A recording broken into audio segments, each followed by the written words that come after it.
Hi viewers, welcome to everyone in my channel. আজকে আমরা দ্বাদশ শ্রেণীর গণিতের উপর যে ইউনিট আছে অর্থাৎ unit 4 vectors and 3D geometry এর করসপন্ডিং যে চ্যাপ্টার আছে direction cosine and direction ratio অর্থাৎ দিক কোসাইন ও দিক অনুপাত, এই চ্যাপ্টার থেকে তোমাদের যে এসএনদের বই আছে সেই এসএনদের বইয়ের প্রশ্নমালা 3-এর সংক্ষিপ্ত উত্তরধর্মী প্রশ্নের সমাধান আজকে প্রোভাইড করা হবে। তো আমরা লাস্ট ভিডিওতে এই সংক্ষিপ্ত উত্তরধর্মী প্রশ্নের কোশ্চেন নাম্বার 12 পর্যন্ত করেছিলাম।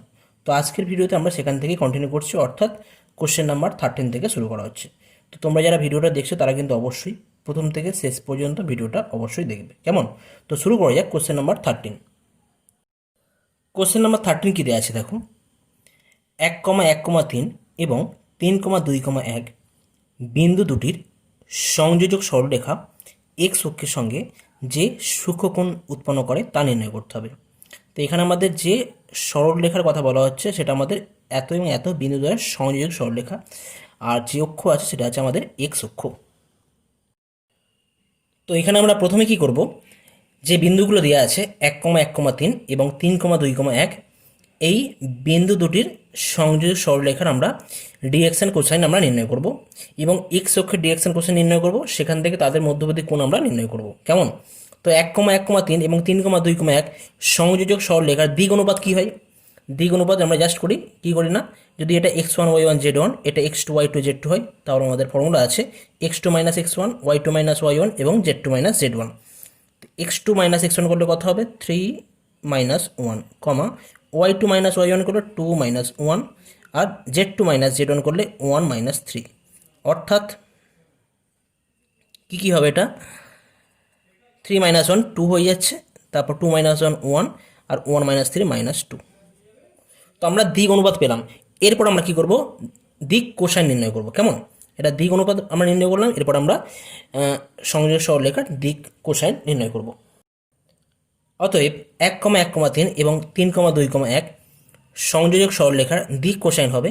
দিক কোসাইনের ফর্মুলা কী হয়, আমাদের যে দিক অনুপাত থাকে তাদের নিচে প্রত্যেকের নিচে কী করি আমরা, এই দুটো বিন্দুর যে দূরত্ব আছে সেই দূরত্ব দিয়ে ভাগ করতে হয়।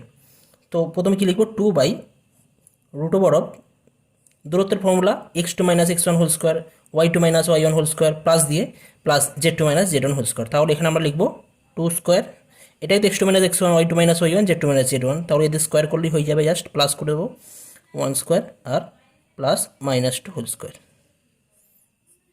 কমা তারপরে কত হবে 1/√, সেম অ্যাজ হবে 2 square plus 1 square plus -2 whole square, comma -2 divide by √, 2 square plus 1 square plus -2 whole square.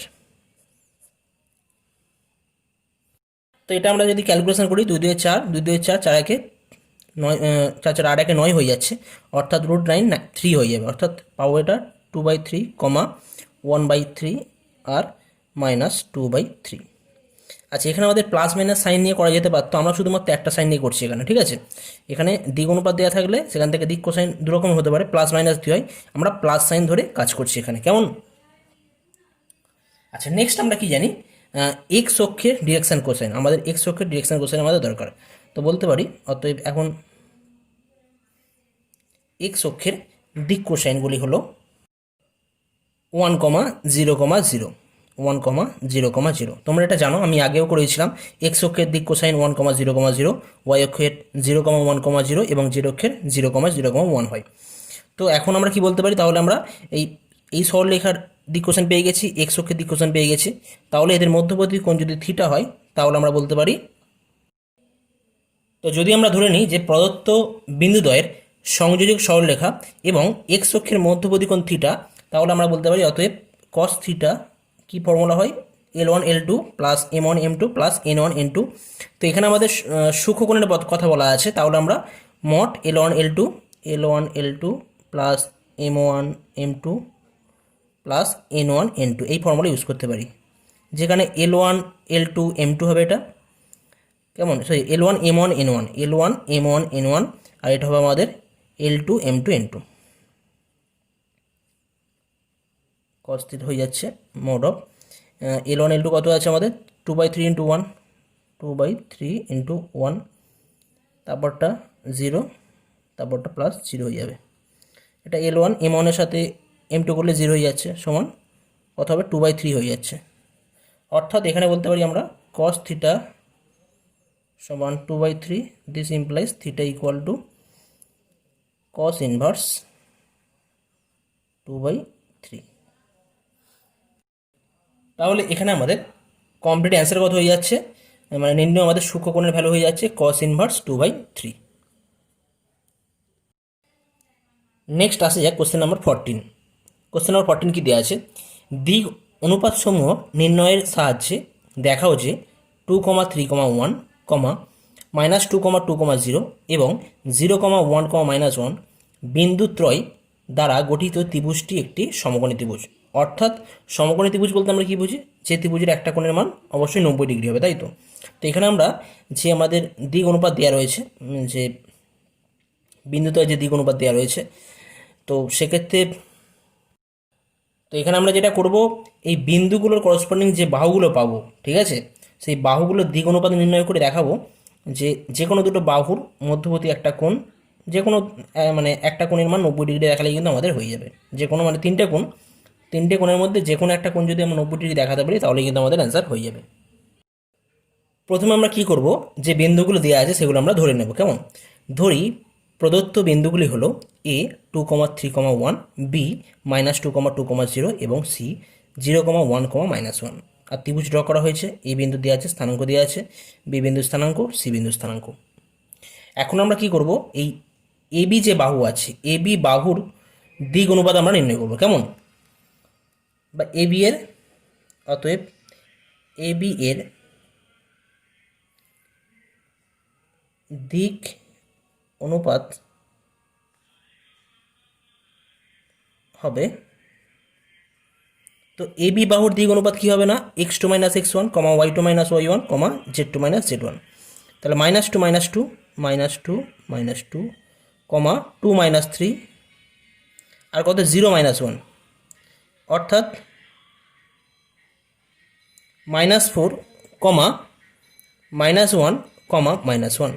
একইভাবে আমরা BC এবং CA বাহুর দিক অনুপাত নির্ণয় করব। বি এবং সি আছে, যদি এটাকে আমরা x1 y1 z1 এবং x2 y2 z2 বলি, তাহলে x2 - x1 তাহলে কত হবে 0 - ও -2, y2 - y1 মানে 1 - 2, z2 - z1 অর্থাৎ -1 - 0, অর্থাৎ কত কত হয়ে যাবে এটা, অর্থাৎ এটা হয়ে যাচ্ছে 2 মাইনাস মাইনাসে +2 হয়ে যাবে, -1 অ্যান্ড -1। একইভাবে সি এর দিক অনুপাত কী হবে, এটাকে আমরা x1 y1 z1 এবং এটাকে আমরা x2 y2 z2 ধরবো। তাহলে x2 - x1 অর্থাৎ 2 - 0, 3 - 1 অ্যান্ড 1 মাইনাস ও -1, 1 মাইনাস ও -1। তাহলে এটা হয়ে যাচ্ছে কত, এটা ক্ষেত্রে হয়ে যাচ্ছে আমাদের 2, 2, 1 মাইনাস ও -1 +1 অর্থাৎ 2 হয়ে যাবে এটা। কেমন, তো আমরা এখানে কিন্তু তিনটে বাহুর দিক অনুপাত নির্ণয় করলাম। এখন দেখব AB এবং BC এর মধ্যবর্তী কোণ। আমরা একটা ফর্মুলা জানি যে দুটো বাহুর মধ্যে প্রথম বাহুর দিক অনুপাত যদি A1 B1 C1 এবং দ্বিতীয় বাহুর দিক অনুপাত যদি A2 B2 C2 হয় এবং তারা পারপেন্ডিকুলার বা লম্ব হবে বা তাদের মধ্যবর্তী কোণ 90 ডিগ্রি হবে, তখনই যদি A1 A2 plus B1 B2 plus C1 C2 সমান 0 হয়। তো আমরা সেই বিষয়গুলো এখানে চেক করে দেখব। কেমন, তো যদি আমরা AB আর BCর কথা ভাবি, AB এবং BCর ক্ষেত্রে A1 B1 C1 A2 B2 C2, তো A1 A2 করলে কত হবে, -4 × 2 -4 × 2 প্লাস -1 × -1 প্লাস -1 × -1 ইকুয়াল টু কত হয়ে যাচ্ছে, -4 -8 প্লাস 1 প্লাস 1 অর্থাৎ -6 নট ইকুয়াল টু 0। অর্থাৎ AB এবং BC এর মধ্যবর্তী কোণ কিন্তু এখানে 90 ডিগ্রি নয়। একইভাবে BC এবং CA বাহুর ক্ষেত্রে আমরা কী পাবো, BC বাহুর ক্ষেত্রে এটা A1 B1 C1, CA বাহুর ক্ষেত্রে A2 B2 C2। তো আমরা A1 B1 করে দেখি, এখানে কত হবে 2 × 2 প্লাস -1 × 2, এই যে -1 B1 B2 plus C1 C2 অর্থাৎ -1 × 2 ইকুয়াল টু কত পাওয়া যাবে, ইকুয়াল টু আমরা পাচ্ছি কিন্তু এখানে 4 - 2 - 2 ইকুয়াল টু 0। তার মানে বলতে পারি এখান থেকে কী বলতে পারি, বিসি এবং সিএ বাহুর মধ্যবর্তী কোণ 90 ডিগ্রি, বিসি এবং সিএ বাহুর মধ্যবর্তী কোণ 90 ডিগ্রি। সুতরাং আমরা বলবো ত্রিভুজ এবিসি একটি সমকোণী ত্রিভুজ, ত্রিভুজ এবিসি একটি সমকোণী ত্রিভুজ, এটা কিন্তু আমাদের প্রমাণিত হয়ে যাচ্ছে। নেক্সট আসে যাক কোশ্চেন নাম্বার 15। কোশ্চেন নাম্বার 15 কী দেওয়া আছে দেখো, মূলবিন্দু ও থেকে অঙ্কিত সরলরেখাদ্বয় OA এবং OB এর দিক অনুপাত যথাক্রমে 1, -1, -1 এবং 2, -1, 1 হলে এ ও বি সমতলের ওপর অঙ্কিত অবিলম্বের দিক কোণের সমূহ এখানে নির্ণয় করতে হবে। যেটা আমাদের এ ও বি সমতলের ওপর লম্ব, তার দিক কোণ এখানে আমাদের নির্ণয় করতে হবে। তো ওয়ে যে রেখা রয়েছে সেই ওয়ে রেখার দিক অনুপাত আমাদের প্রদত্ত দেওয়া রয়েছে 1, -1, -1 এবং ওবি রেখার দিক অনুপাত দেওয়া রয়েছে 2, -1, 1। এখন আমাদের কি নির্ণয় করতে হবে, এই ওয়ে এবং ওবি যে প্লেনে আছে অর্থাৎ এওবি যে প্লেন আছে বা সমতল আছে সেই সমতলের উপর অঙ্কিত অবিলম্বের দিক কোসাইন নির্ণয় করতে হবে। তো আমরা ধরে নিচ্ছি যে এ ও বি সমতলের উপর অঙ্কিত অবিলম্বের দিক কোসাইন সমূহ হলো L, M, N। কেমন, এ ও বি সমতলের ওপর অঙ্কিত অবিলম্বের দিক কোসাইন সমূহ হলো L, M, N। এখন এগুলো দিক অনুপাত, এটা দিক কোসাইন। তো যাই হোক, তো যেহেতু আমাদের এ ও বি সমতলের ওপর এই অবিলম্ব দিক অনুপাত এটা দেওয়া রয়েছে এবং অবিলম্ব কিন্তু এ ও বি সমতলের ওপর লম্ব আছে, যে অবিলম্বের কথা বলা হচ্ছে এখানে সেটা কিন্তু আমাদের এ ও বি। যদি আমি এ ও বি ড্র করি এখানে, যদি এটা ও এ বি একটা প্লেন হয় সেক্ষেত্রে এর চেয়ে অবিলম্ব কী হবে, এই বরাবর হবে, লম্ব একদম পুরো পারপেন্ডিকুলার। তো অবিলম্ব কিন্তু যদি প্লেনের উপর লম্ব হয়, প্লেনের উপর লম্ব হলে কী হবে, এই ও এ রেখার ওপরও কিন্তু লম্ব হবে, আবার ও বি রেখার উপর লম্ব হবে। অর্থাৎ এই প্লেনে যত রেখা আছে তাদের প্রত্যেকের সাথে কিন্তু অবিলম্ব কিন্তু পারপেন্ডিকুলার হয়। মানে এই রেখার আর এই প্লেনের ওপর যত সরলরেখা আছে তাদের মধ্যবর্তী কোণ কিন্তু 90 ডিগ্রি। তো সেই জায়গা থেকে আমরা বলতে পারি এখান থেকে এদের সাথে করসপন্ডিং যে কোণগুলোর মানে ডট প্রোডাক্ট 0 হয়ে যাবে। অতএব আমরা কি বলতে পারি এখান থেকে L × 1 বা দিক অনুপাত যদি করে বার করি এখান থেকে L × 1 plus M × -1 plus N × -1, এদের যদি আমি প্রত্যেকে এদের যে তো যদি আমরা এগুলোকে দিক কোসাইনে ভাবি, অর্থাৎ এ দিক কোসাইন কত হবে 1/√1² প্লাস -1² প্লাস -1², সেটাকে লেখা হয়েছে। হ্যাঁ, তারপরে হবে -1/√, সেম -1/√, সেম। তো সেই দিক কোসাইনের সাথে এই দিক কোসাইন ডট প্রোডাক্ট অবশ্যই 0 হবে, ইকুয়াল টু 0। তো সেই জায়গা থেকে আমরা বলতে পারি L - M - N equal to 0, equation number 1। আরেকটা রিলেশন আমরা একইভাবে পাবো, এই L, M, N এর সাথে এই যদি ডট প্রোডাক্ট করা হয়, মানে অ্যাকচুয়ালি ডিরেকশন কোসাইন, এটা দিক অনুপাত দেওয়া রয়েছে, ডিরেকশন কোসাইনে ট্রান্সফার করে তার সাথে করলেও কিন্তু আমরা ডট প্রোডাক্ট 0 পাবো। তো ডাইরেক্ট এর সাথে গুণ করলেও কিন্তু ডট প্রোডাক্ট 0 পাবো। আমি ডাইরেক্ট করে দিচ্ছি আর নিচে এটা লিখছি না। তাহলে সেক্ষেত্রে পাবো 2L - M plus N equal to 0, equation number 2। Next আমরা কি করব, এই 1 নম্বর আর 2 নম্বর যে রিলেশন রয়েছে, এক্সপ্রেশন আছে, এখান থেকে আমরা ক্রস প্রোডাক্ট করে আমাদের রেশিও বার করব। কি লিখতে পারি, L/ একটা লিখব, M/ একটা হবে আর N/ একটা হবে।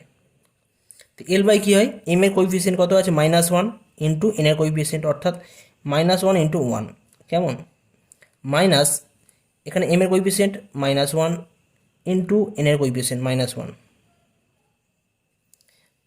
এরপর এম এর জন্য কী হবে না, N এর কোএফিসিয়েন্ট কত আছে -1 ইন্টু L এর কোএফিসিয়েন্ট কত 2 মাইনাস N এর কোএফিসিয়েন্ট 1 ইন্টু L এর কোএফিসিয়েন্ট কত 1 আছে।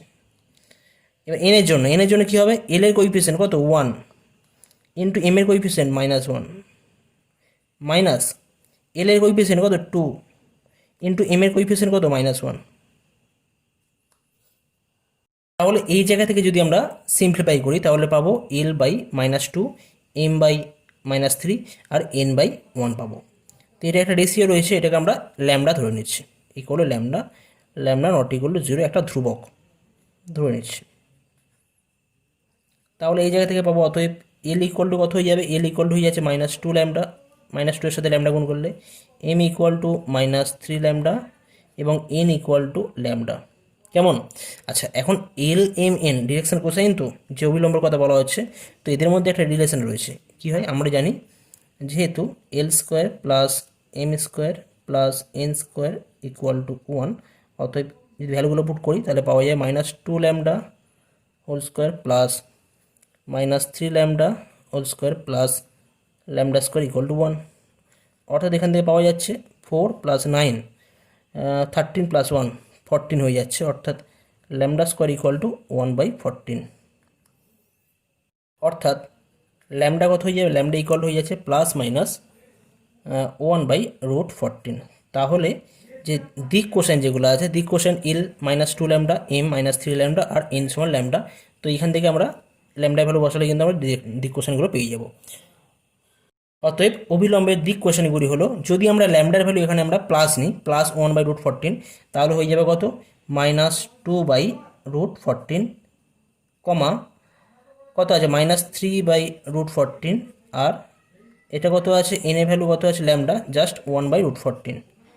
এটা প্লাস ধরলে হবে, অথবা একটা হতে পারে যদি আমরা মাইনাস ধরি, মাইনাস ধরলে কত আসবে, মাইনাস ধরলে এটা মাইনাস প্লাস হয়ে যাচ্ছে, তখন হবে 2/√14, তারপরে কমা 3/√14 এবং -1/√14। তাহলে দিক কোসাইনগুলো হয়ে যাচ্ছে either this or this. Okay,